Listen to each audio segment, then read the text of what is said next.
Hey class, so this is going to be a really quick run through of how to code this game in full in case you missed any parts of yesterday or in case you didn't quite get to it. So first thing you want to do is draw your background. So if you click on animation over here, you're going to see your list of sprites. Now, I personally don't really want to use any of these because they're boring. So I'm going to delete, delete, delete. And for your background, you're going to want to click the plus on new animation. Now you can draw your own background. You can do whatever. I'm just going to pick a background from here. And for this one, I'm just going to have maybe like a snowy background. And I'm going to call it, and you can call it whatever you want, but I'm going to call it background just to make it super easy. Okay. Now, if you run this, background's not there yet. So if you want to actually put the background on the screen, you have to create it as a sprite. So again, I'm going to create the background. I'm going to call it snow because it's a snowy background. And then snow, because that's the name of our background. That's our variable. Snow.set animation. And then we named it background in here. So we got to call it as background in our code. And if you run that, we now have a beautiful snowy background. Awesome. Cool. And once you've got your background and you have something in there, awesome. You're good to move to the next level. All right, level 3. That's tricky. So next thing you want to do, you want to create 3 sprites. One is going to be the character you control. One's going to be the obstacle or like the enemy. And the third one's going to be the thing that you want to collect. So like a coin or like maybe a bit of food or like the thing that you want your character to hit. So let's start with our main character. Now again, same as you did for the background, go ahead and click the plus button. And your character can be anything. You can also draw it. So it's totally up to you. For this one, let's just say our main character is going to be, I want it to be an animal. Let's have it be a winter animal to fit my winter background.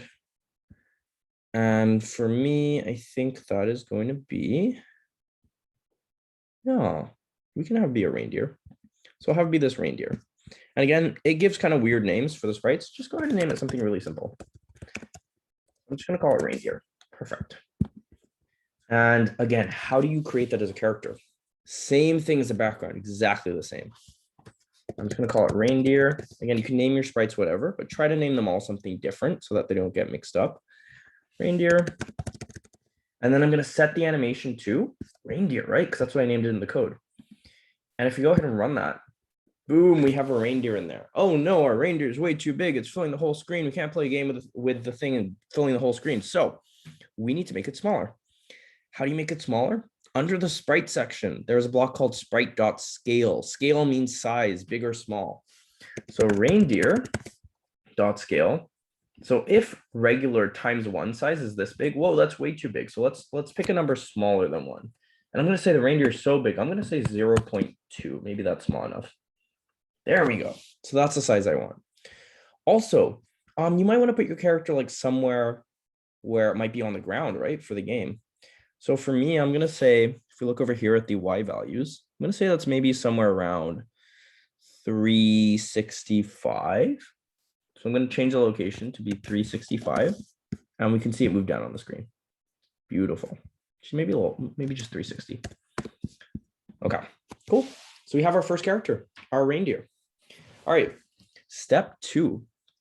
We need to go find the target. So what do we want this reindeer to be like trying to collect?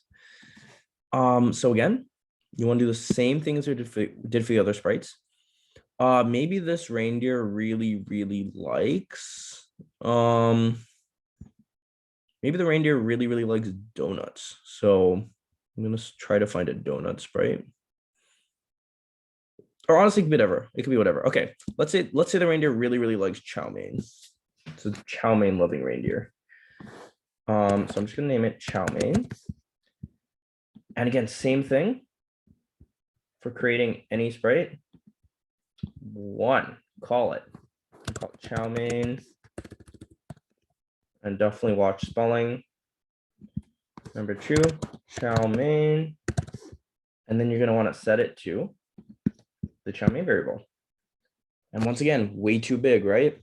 So you're going to need another scale block to scale it down. And I'm also going to put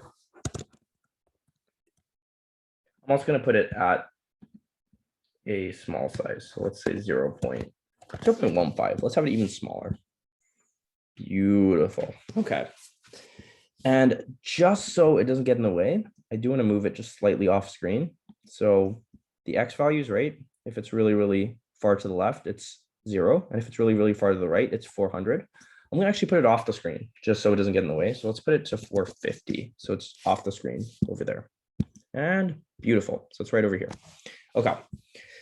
Third thing, we need to find and create an enemy or something that you don't want the player to hit. So I'm trying to think, what's something that would really, really get in the way of a reindeer?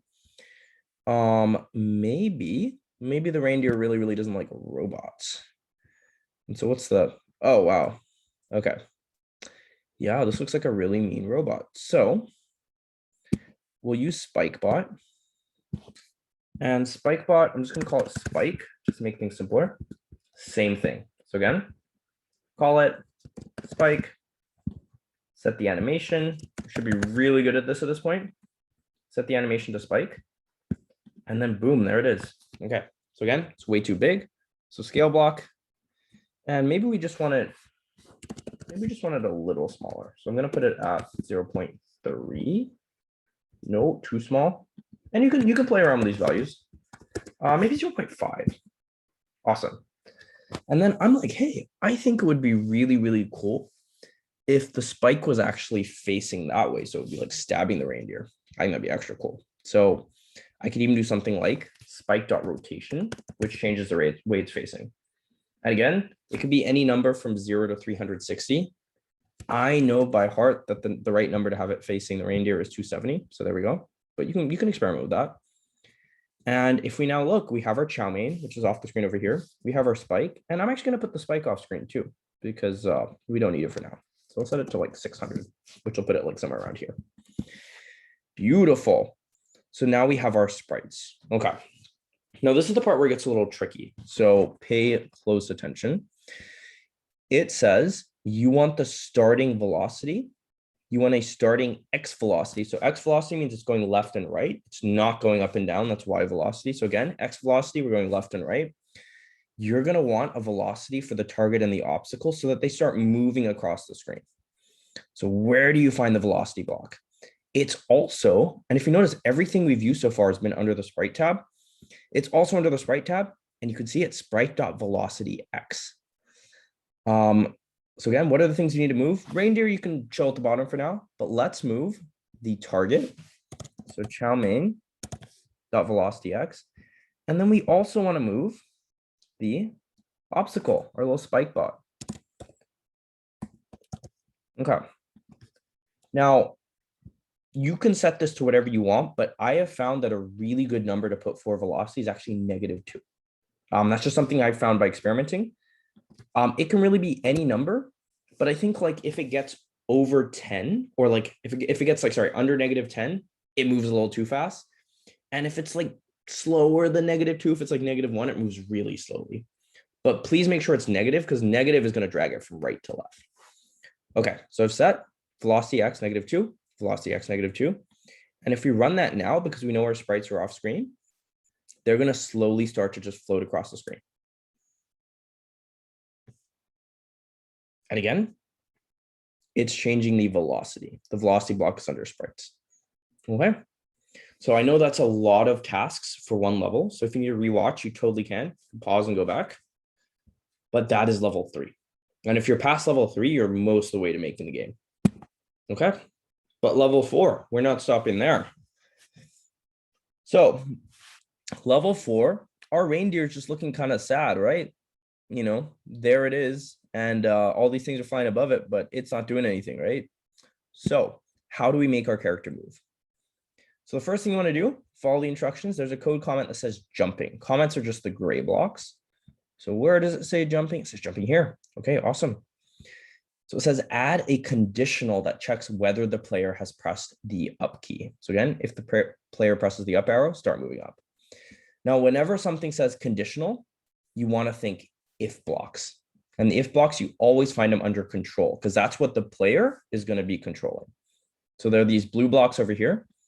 And let's actually make this. So if the player touches the up arrow, how do we program that in? Well, any button that the user presses, it's going to be a yellow block, and it's going to be under world. So if the player presses a block, click on world, and there's this button that says key down. Now you don't want to put in the key went down block. Doesn't matter. Don't touch it. Just put the key down block. And once you put the key down block in, should automatically be set to up. So if the key down is up, so if someone's pressing the up key, what do you want it to do? Well, we want our sprite to start moving up, right? To start its jump. So how do we do that? Well, just like we had velocity, which moved our target and our obstacle sprites, we want to also set a velocity. Now, the difference is that rather than going right and left, which is the X velocity, we want our character to jump up. So if we have something jumping up and jumping down, that is always going to be a Y velocity. Same spot under sprites, but just the Y velocity. And again, when you type this in, remember, don't just put like sprite, but just like whatever you named your thing. Mine is reindeer. And for some reason, and this is just how it is, when your character goes up, even though you're going up and it's like, oh yeah, that should be positive, it's actually a negative. So again, try to put a negative number somewhere between 1 and 10. I found that -5, -4, -3 are really good numbers. And that should send your reindeer up when you press the up button. So I'm going to run the program. And now I'm pressing the up key. And our reindeer should just fly into the air, or your sprite should just fly into the air. Now, if that doesn't work for you, please go ahead and just like maybe pause the video and see if like everything else is in place, or just go raise your hand and I should come over IRL. But that is how you do the first jump. And cool. And yeah, it's going to jump off the screen. We'll fix that later. Okay, step 3. Step 3 is you don't want it to jump off the screen, right? You want it to jump and maybe reach a certain point like here and then come back down, right? So how do you get it to stop there? Well, if you notice, and it's really, really useful, you can actually turn the grid on. That makes it even easier. You can actually like pinpoint like what point on the grid do I want my sprite to stop jumping? And actually, if you look at the two sprites here, they are at like 200 as a Y value. So maybe you're just like, wait, I just want my reindeer to jump as high as the sprites. So what you could do is you could create another if block. If, and again, it's the Y value that controls if you're jumping up or going down. So the Y value is one you want to use. And you could be like, hey, if reindeer dot Y, and to translate into English, be like, hey, if the Y value of my reindeer, which is like how high or how low it is, if that gets less than 200, and again, less than 200 means it's going really high. If our reindeer is jumping really, really high, so reindeer.y is less than 200, right? You could see the numbers go up. So this is less than 200. This is more than 200. And hopefully we're looking down there and we can see that. If our reindeer.y is less than 200, that's when we want to like come back down, right? Like what you do in reindeer, we don't need to be up there the whole time. So that is when we want to change the velocity so that instead of going up, which is the negative number, we want it to come back down, which is a positive number. Sorry, not reindeer, reindeer. And all you have to do is flip whatever number you put for the key down up block. So if you put -5, go ahead and put 5. If you put like -3, go ahead and just put +3. You could also have it fall down faster than it goes up. That's fine too. But I'm just going to keep them the same. And if we now run that, we'll see that the reindeer jumps, gets to the top of the jump, and then comes back down. But the reindeer sinks through the bottom. No, coding's so annoying. Okay, so how do we get it to not sink through the bottom of the screen? So we need one more if block, just one more if block. And that if block, and by the way, this is really important, that if block has to be above the other two if blocks. So you actually want to follow these and like put these in the right places. So if you just put them kind of like randomly in the draw loop, go ahead and make sure they are in this exact order. Otherwise it won't run. Or otherwise it will run, but it'll just like freeze. So I'll get into that in class if you guys are curious. So if the player has reached the ground, we want it to stop moving down so it doesn't sink through the screen. So, but how do you find out where the ground is, right? Because we worked out that just like, hey, a good middle point was maybe like 200, right? Because that's just like where our mouse was. Well, where's the ground? Well, the ground is going to be whatever you set as like your starting location for the sprite. So if we look at reindeer, we put it at 200, 360. So when it's at 360, when it's at 360, that means that's where the reindeer is when it's just sitting there. So that's pretty much the ground, right? So in order to make it stop when it hits the ground, we could do if reindeer dot y, which is like how far up or how far down it is, if reindeer dot y is actually equal to 360, which is the ground, right? And this is something really weird, and you really have to pay attention here. You need two equal signs. Why do you need two equal signs? That's just a coding thing. Again, if you want an explanation, I'll give it to you, but you need two equal signs. And then you could put like 360 or whatever ground location you have. If reindeer y is equal to 360, we want it to stop, right? So how do you get it to stop? Well, velocity is how fast it's going, right? So if we set velocity to 0, it'll stay there. And we can test out the code, see if it works. So I'm going to jump. It hits 200, it comes back down, and it stops at 360, right? Because reindeer.y, if we hover our mouse over here, it is equal to 360, right? And now the velocity is 0. We can do another jump. And if you put these blocks in the right place, it'll always just like catch itself and slow down at the end of the jump. All right. So that was about as far as we covered in yesterday's lesson, but let's keep going. Okay. Level 5, nearly there, guys.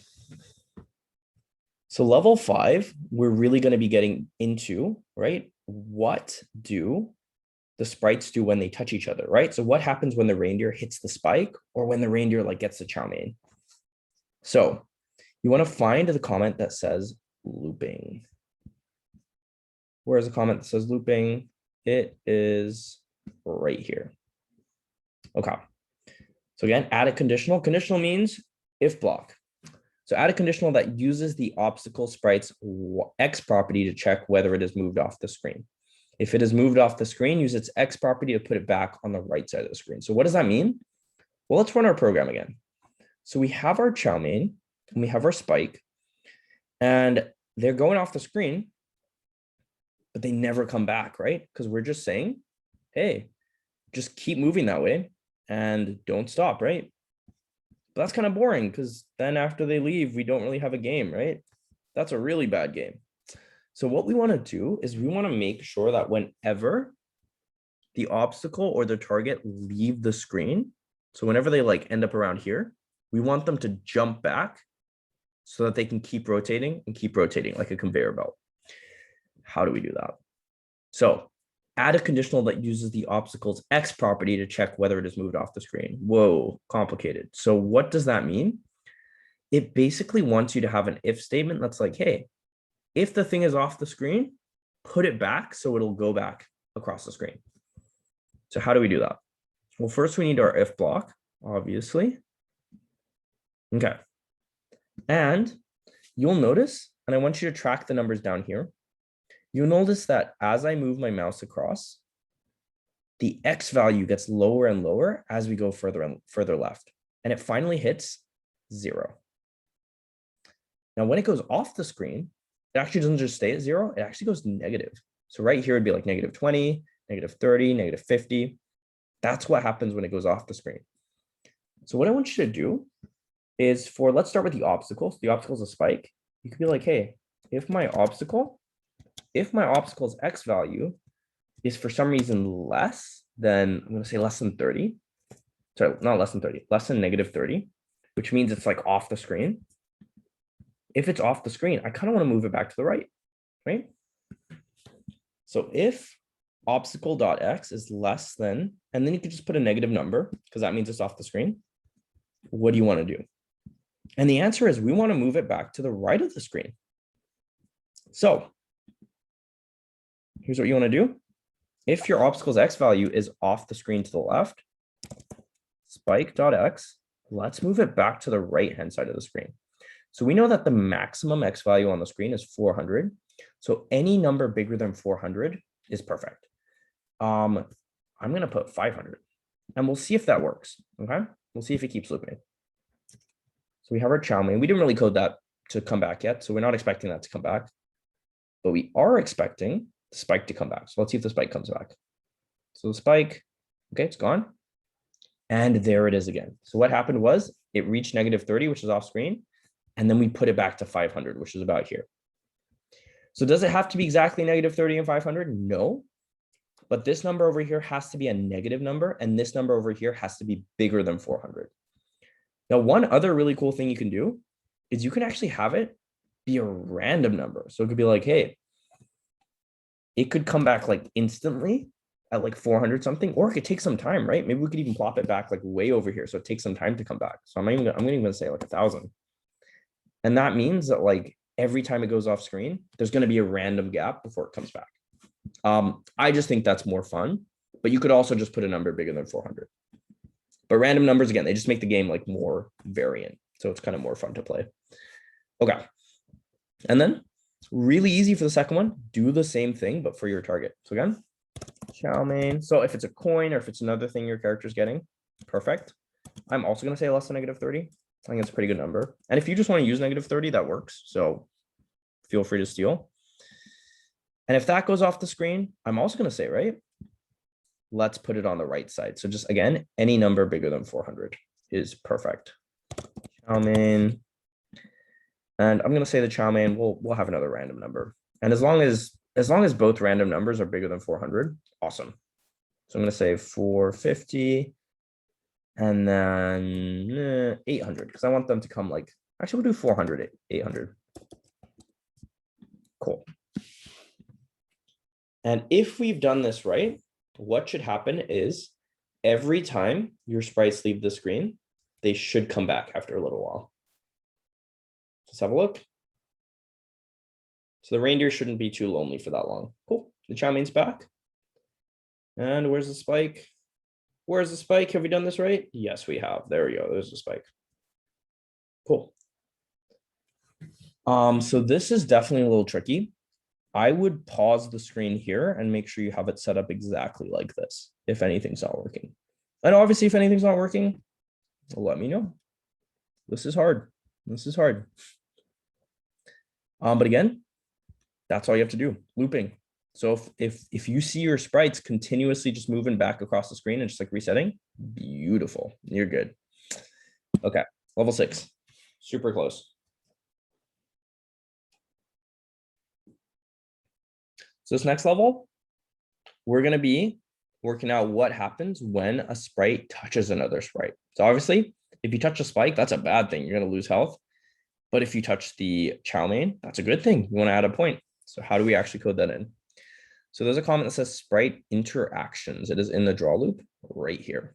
And again, it's really, really important that you put the code in the right spot. So please, please, please do read the instructions and put it under there. The order does matter.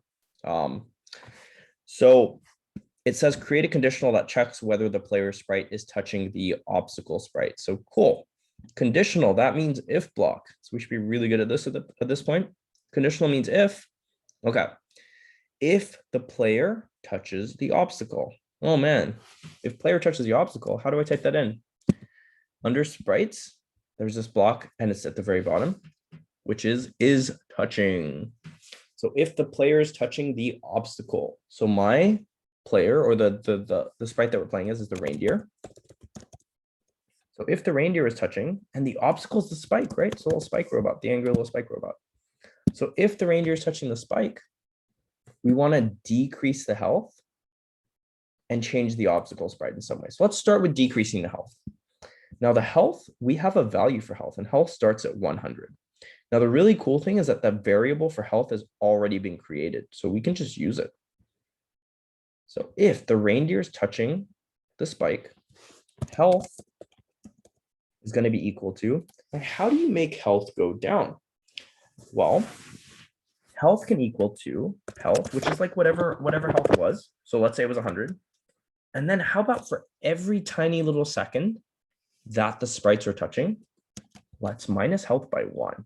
So health is equal to health minus 1 as long as the reindeer is touching the spike. Okay, let's go try that out. So I'm going to intentionally jump into the spike here. I'm not a bad gamer, but we'll just see if it works. Awesome. Do you see that? So every tiny bit that it was touching the spike, the health went down. And that's what you should see with yours. Now, obviously, the number that you put doesn't have to be 1. If you want to make your game really hard, you could actually have it be minus 100. And then if you touch it even just a tiny bit, you lose the game. You could also have it be like 0.5 to give you more chances so you don't lose as much health. Up to you what number you put in there. But as long as the health goes down once you touch your obstacle, you're looking really good. Now, the other thing, and I would say this is optional, but it's something that I think is really fun. You should have the obstacle sprite change in some way once you hit it, right? Because you kind of just like, you hit the spike, right? But it's a little boring, right? The spike doesn't react or anything. So I actually think it would be really cool if we made the sprite spin when you hit it, right? And obviously you can do whatever you want, but that's what I think would be cool. So spike dot rotation speed, let's say that like if we touch the spike, let's just make it spin like crazy. So I did it so that if you're touching the spike as well as losing health, you also make it spin. And maybe I'm like, whoa, I want it to spin faster. I kind of want a crazy spin, maybe 10. And you can kind of play around with this. But try to make your, there we go. I kind of like that. And it looks like the spike thing was like knocked, right? Perfect. Now, the only thing that you're going to want to do when you change something, if it's touching, is like, we never told it to stop spinning, right? So it'll keep spinning until you tell it to stop. So how do you get it to stop? I would just say that like this block, which is like, hey, when it goes off screen, reset it. You should also reset the spin. So you should make the rotation speed 0 again, just so it's not spinning like crazy when it comes again. And then you can also set the rotation, like you can also set the rotation to be where it was originally. And then that'll solve your problem of like, it doesn't spin like all the time. And I'll demonstrate this. And if that part was confusing, because I went over that really quick, just ask me. But you could also just ignore that and just have it spin the whole time. That works too. But now we'll see that when it comes back, it won't be spinning. There we go. Okay, cool. So now we have our sprite, which will take health from you if you touch it. Now we want our sprite, which will give us points if you touch it. So where do we find that? Again, it's going to be in the section called sprite interactions. Okay. If the frog touches our fry. So it's basically like if our main character touches the thing that you want it to get. So for me, it's the reindeer and the chow mein. That's another if block. Reindeer. And by the way, you can always like either type it or like drag the block. I'm actually going to type this one to show you guys. Reindeer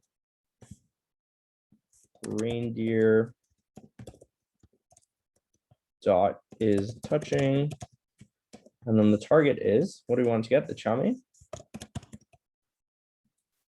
Cool. And then if you type it right, it'll become a block. So if the reindeer is touching the chow mein, we want the score to go up, right? So let's go and do that. Now, just as we had a health variable, we also have a score variable. So you know how like when we touched the spike, we did health equals health minus 1, and that'll just take away score as long as the things are touching. You could do a similar thing for health. So you could be like, hey, I'm sorry, not for health, for score. So you could be like, hey, score is equal to score plus 1. And that means that every time you touch the thing that you're meant to touch, it could be a coin, it could be whatever you set up, you add to the score. Okay, beautiful. Now, the other thing that you want to do is, usually in a game, when you get a coin, right, the coin doesn't just stay on the screen. The coin like disappears, right? Because you got the coin. So you also want to make sure that when like you touch whatever the thing is that like will get you points, it disappears off screen to the right so it can loop around again. So how do we do that? Well, we've actually already done that, right? We did it down here for like, well, when it goes off the screen, set the extra random number that's off screen. So we can basically just copy this block. And I am going to do that. And copy it just like this.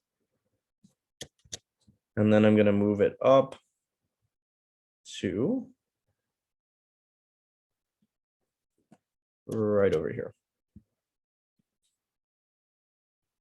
And if you don't know how to copy it, that's fine. You could just make it chowmain.x equals, and then just whatever you put it to reset it. And again, this is what it should look like in the end. It should actually disappear once it touches. And then we have this thing that spins and takes your health. Nice amount of health. Okay, cool. So yeah, your game at this point should be looking like this. Again, if it's not looking like this and you've tried for 5 minutes and it's like, oh, it's not working, go ahead and raise your hand. It's complicated. Like everything basically has to be perfect or it doesn't run. Also, a little tip, if your code isn't running and just like nothing's happening, you see some red, there will always be a red square over whatever's wrong. So see that? There's always going to be a red square over whatever part is wrong. And that's the part you're going to want to fix. Okay. So you might want to try to work it out on your own, but if you can't, just raise your hand. Okay. Well done. We're past level 6. This is basically a functional game. All we have to do is put in the scoreboard. So find the code comment scoreboard. That's way at the end. Beautiful. Okay. So you'll notice that we have a health meter, right? Which works really well. And so there's a first bit of code that says health and then ... And it's positioned at 280x and 30y, which is like high up and kind of far to the right. And then slightly spaced over, so 350, which is even further to the right. That's where the 100 is. The text is going to be whatever the variable health is. So if the variable health goes down, what's written up here is going to go down too. Now we want to do the same thing, but for points. So how do we do that? Find the text blocks, and that's gonna be under drawing. It's a little confusing that text is under drawing, but it is. And what you want to do is create some text that says score. Now you're going to want to find exactly where to put it on the board. I would say a good place to start would be, because this is the X is 280 for this one. That's a good amount to have it. So you could set the X to also be 280. But as for the Y, we want it to be a little bit under, right? So we don't want it to be 30 exactly. Otherwise it's going to right on top of health. So maybe we want it a little bit under. And I'm going to say maybe we go 50, which is a little bit under. Let's see if that works. And sorry, I forgot to put the colon. Okay. And we'll run that. Awesome. So again, 280, 50. If you don't want to like work it out yourself, you can use those two numbers. That works really well. And then the last thing, you actually want to put the score, right? So go grab another text block, sorry. And rather than actually writing in any text, you just want it to write whatever the variable score is, right? Because score is the variable that we've put in our code to update, right? Right? Score is equal to score plus 1. We just want to put score. Now, when you're putting score as a variable, just like health over here, you don't need to put quotes. And that's basically saying we're not just writing score, we're using the variable score. So score, we want to put it again at 50, because that's where it is. So 50 is like how far down it is, because we want it to be level with the thing that says score. And then for the X, we want it to be a little further right. So we can actually also use 350. And you could see like 350 and then 50. That's actually a really good place to put it, right? Right there in the corner. And if you run that, we've now got a scoreboard. And look, it will update every time you hit it. And the health goes down. And this is basically a functional game. Now, can you still add from this point? Yes. So like, let's say you spent so long doing the code for the game that you were like, wait, I didn't actually get to customize any of the sprites. Go ahead and make the reindeer like a, I don't know, make it look kind of crazy. Or you can even add new frames to like animate it so it looks like it's walking. You could do stuff like maybe your game's kind of boring that just like both the obstacle and the thing that you want to get are on the same level, right? Maybe you think it's kind of boring that they're just like floating at the same level. Maybe you want, whenever it makes a new one, for it to also be at a random point on the screen. So maybe you want it to be down here one time and then up here another time. And maybe you want to have some of the enemies low so you can jump over them. All you have to do is like change where they're generated, right? And maybe you could be like, as well as X being random, which is how far it is right and left, you could also have it be like random where it is on like up and down for the Y. You can do so much with the game. So once you're done with this, you could think of this as like, cool, I completed the basic part. Now's my time to go crazy. And you can go as creative as you want.